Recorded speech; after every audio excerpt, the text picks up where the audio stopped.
భజగోవిందం 30వ శ్లోకం. ప్రాణాయామం ప్రత్యాహారం నిత్యానిత్య వివేక విచారం జాప్య సమేత సమాధి విధానం కుర్వవదనాం మహాదవధానం. ప్రాణాయామం చేయాలి. ప్రత్యాహారం అనగా ఇంద్రియ నియంత్రణ చేయాలి. నిత్య అనిత్య వస్తు వివేచనచే విచారణ చేయాలి. నామజపంతో పాటు ధ్యానం చేయాలి. సమాధి స్థితిని పొందు విధానం అతి మెలకువతో అభ్యసించాలి. జాగ్రత్తగా ఆచరించాలి. వెనుకటి శ్లోకాల్లో 5 బహిరంగ సాధనలు చెప్పబడినవి.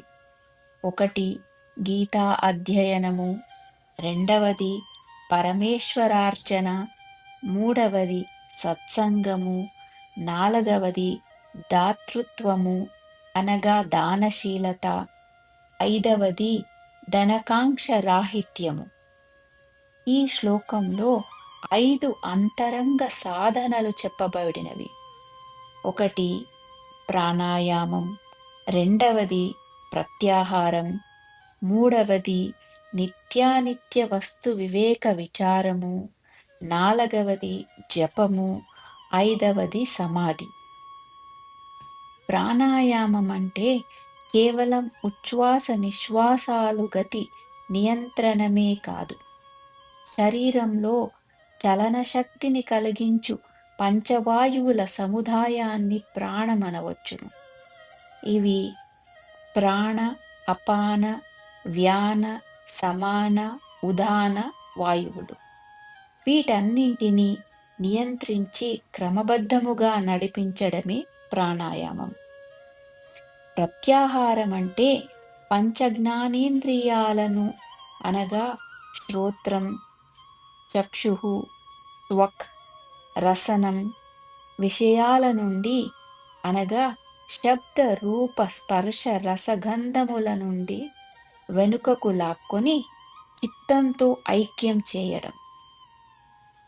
నిత్యానిత్య వస్తు వివేక విచారం అంటే సకల చరాచర దృశ్య అదృశ్య సృష్టి అంతా అనిత్యము, అశాశ్వతము, మార్పుతో కూడియున్నది, నశించునట్టిది కావున అసత్ అనబడుతుంది అని తెలుసుకోవడం.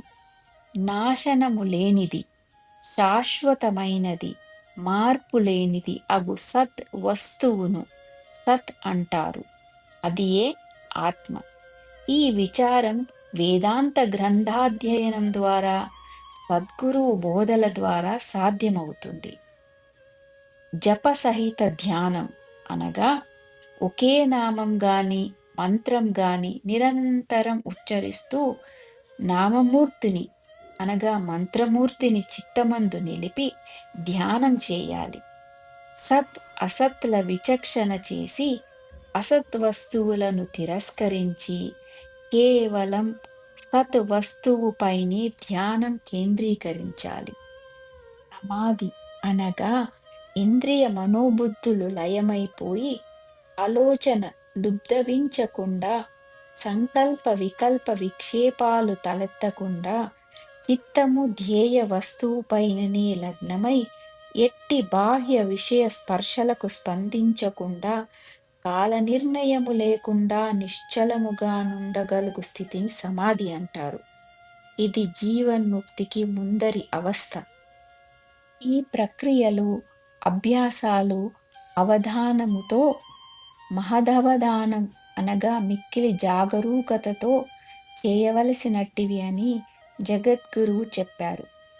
ఆధ్యాత్మిక సాధనలలో తొందర అసలే పనికిరాదు. అవధానము, మహదవధానము చాలా అవసరం సుమా.